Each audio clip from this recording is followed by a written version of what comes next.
नमस्कार, मैं ओमकारनाथ शास्त्री। मैं यहाँ पर आपके सामने प्रस्तुत करने वाला हूँ कक्षा 8वीं की संस्कृत की पुस्तक में से 12वां पाठ, जिसका नाम है आत्मनेपदीया। माने ऐसे पद जिनका उपयोग स्वयं के लिए किया जाता है, जिसका फल स्वयं के लिए हो, उस समय उसमें आत्मनेपद का प्रयोग होता है। तो चलिए पढ़ते हैं हम। अपूर्वः कोऽपि कोशोऽयं विद्यते तव भारती, व्ययतो वृद्धिमायाति क्षयमायाति संचयात्। अपूर्वः कोऽपि कोशोऽयं विद्यते तव भारती, व्ययतो वृद्धिमायाति क्षयमायाति संचयात्। कहते हैं, कवि कहता है, हे भारती, हे माँ सरस्वती जी, तब अपूर्व कोपि कोशोयम, यह जो आपका कोश है, अपूर्व यह कोश कैसा है आपका, हे भारती, यह कैसा कोश है आपका, जो कि जब इसको खर्च किया जाए तो बढ़ता है। माने जिसे खर्च करने पर तो बढ़ता है, लेकिन अगर संचय कर लिया जाए तो संचय करने से, जोड़ने से घटता है। हे माँ भारती, यह आपका ज्ञान वाला कोश कितना अद्भुत है, कितना अद्भुत है, कैसा है आपका ज्ञान वाला कोश, ज्ञान कोश, कि जब इसको व्यय किया जाता है तो बढ़ता है, लेकिन अगर इसका केवल संचय किया जाए, व्यय ना किया जाए, तो वह घटता जाता है। माने जो संचय होता है ना, वह दो प्रकार का संचय होता है। एक धन का संचय होता है, सारी संपत्ति का संचय होता है, और उसके बाद ज्ञान का संचय होता है। तो जो धन का संचय होता है, उसे जोड़ने पर तो घटता है, लेकिन व्यय करने पर नहीं, उसे जोड़ने पर तो बढ़ता है, लेकिन व्यय करने पर घटता है। लेकिन यहाँ पर जो ज्ञान का संचय है, उसको व्यय करने पर बढ़ता है और जोड़ने पर घटता है। इसके बाद कहते हैं, मनोजवम मारुततुल्य वेगम जितेन्द्रियं बुद्धिमतां वरिष्ठं, वातात्मजं वानरयूथमुख्यं, श्रीरामदूतं शरणं प्रपद्ये, श्रीरामदूतं शरणं प्रपद्ये। मनोजवम, जो मनोहर है, मारुततुल्य वेगम, जिनकी जो गति है वह वायु के समान है, जिनकी गति वायु के समान है, अथवा जिनकी गति वायु से भी तेज है। जितेंद्रियम, जो जितेंद्रिय हैं, जिन्होंने इंद्रियों को जीत लिया है। बुद्धिमताम वरिष्ठम, जो बुद्धिमान है, जो बुद्धिमानों में सर्वश्रेष्ठ हैं। वातात्मजम, जो वायुपुत्र हैं। वानर यूथ मुख्यम, जो वानर सेना के मुख्य हैं, वानर सेना के सेनापति हैं। श्री रामदूतम, ऐसे भगवान श्री रामचंद्र जी के दूत श्री हनुमान जी को शरण प्रपद्ये, मैं उनकी शरण जाता हूँ। मैं श्री रामचंद्र भगवान के दूत को मैं नमस्कार करता हूँ, मैं उनकी शरण में जाता हूँ।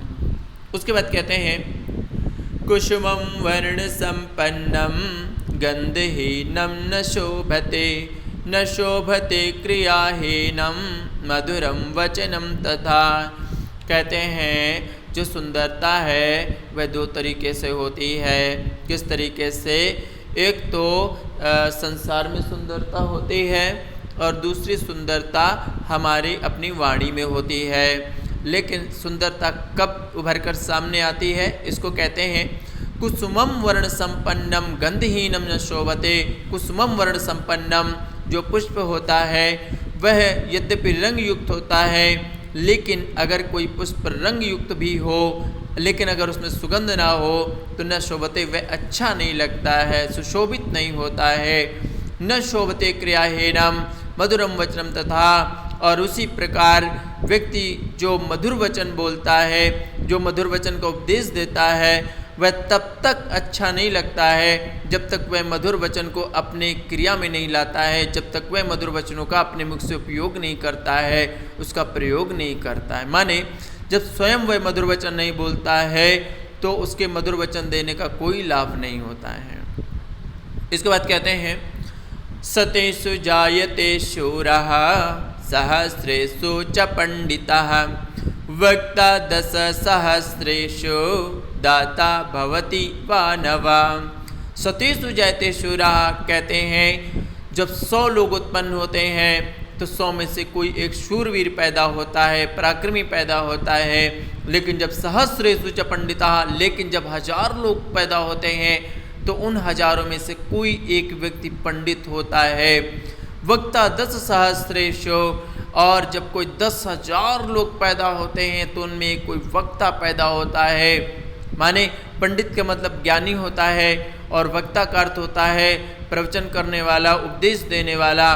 तो वहाँ पर वह जब 10,000 लोग उत्पन्न होते हैं, पैदा होते हैं, उनमें से कोई एक व्यक्ति वक्ता बनता है। लेकिन दाता भवति वा नवा, लेकिन दाता उत्पन्न होता है कितनों के मध्य में, कितनों में एक दाता उत्पन्न होता है, इसके बारे में कुछ नहीं कहा जा सकता है।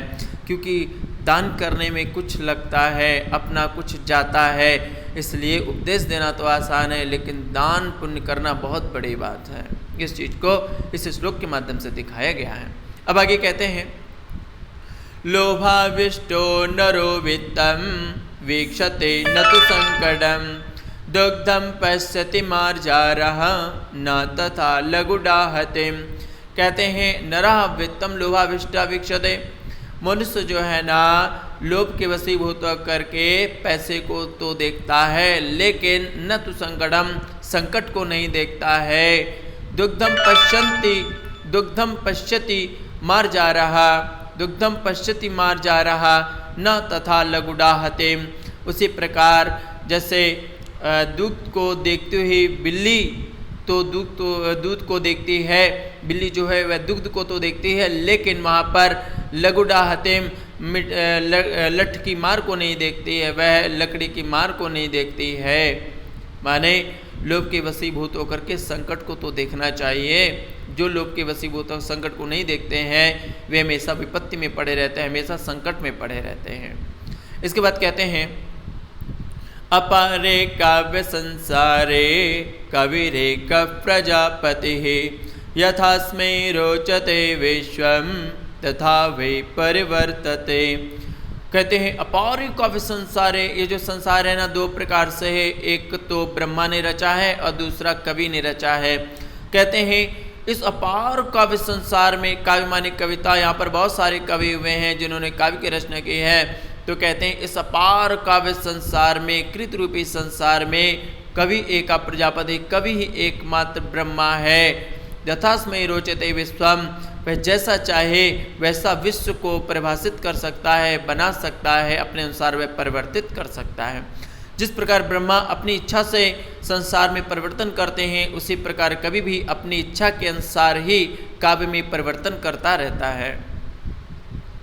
जैसे कवि चाहे तो नायिका के मुख में कमल का आभास करा दे, जैसे नायिका का जो मुख है वह कमल है, वहाँ पर यद्यपि कमल जैसा मुख तो नहीं है, लेकिन कमल जैसी सुंदरता है, वहाँ पर ये अर्थ सूचित होता है। जैसे नायिका का मुख चंद्रमा है, माने नायिका का मुख जो है वह चंद्रमा जैसा, भूगोल जैसा, चंद्रमा जैसा गोल नहीं है, लेकिन वहाँ पर कहने का अर्थ ये है कि जिस प्रकार चंद्रमा सुंदर लगता है उसी प्रकार नायिका का मुख भी सुंदर लगता है।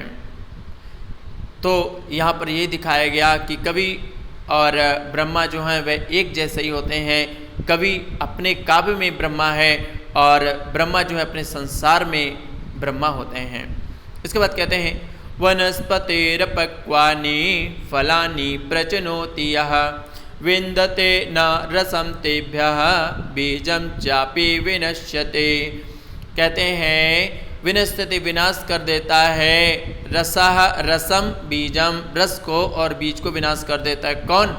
यह प्रचनोति, जो व्यक्ति वनस्पति है अपक्वानि फलानि प्रचनोति, जो व्यक्ति वनस्पति है वृक्ष से अपक्वानि फलानि कच्चे फलों को चुनता है, बिनता है, तोड़ता है। विन्दते न रसम तेभ्यः, उस कच्चे फल से क्या नहीं प्राप्त होता है? रस भी प्राप्त नहीं होता है। और बीजम चापि विनश्यति, वह बीजों को भी नष्ट कर देता है। इसलिए जो वस्तु जब उपयोगी हो उसका तभी उपयोग करना चाहिए। यहाँ पर इसी चीज़ को दिखाया गया है। इसके बाद कहते हैं न देवो वर्तते काष्ठे न पाषाणे न मृण्मये भावे हि विद्यते देवः तस्मात् भावो हि कारणम। न देवा वर्तते काष्ठे, कहते हैं जो भगवान हैं वे लकड़ी में नहीं रहते हैं, न पाषाणे, न पत्थर में रहते हैं, न मृन्मयी, न मिट्टी में रहते हैं। भावे ही विद्यते देवा, अगर वो कहीं रहते हैं तो केवल भाव में रहते हैं। तस्मात् भावो ही कारणम, उससे भाव ही मुख्य कारण है। जो भाव होता है ना वही मुख्य होता है, वही प्रधान होता है। इस चीज़ को यहाँ पर इस श्लोक के माध्यम से दिखाया गया है। तो चलिए अब जो है अगली बार मिलेंगे हम अगली विषय वस्तु के साथ। तब तक के लिए आप सभी लोगों को नमस्कार।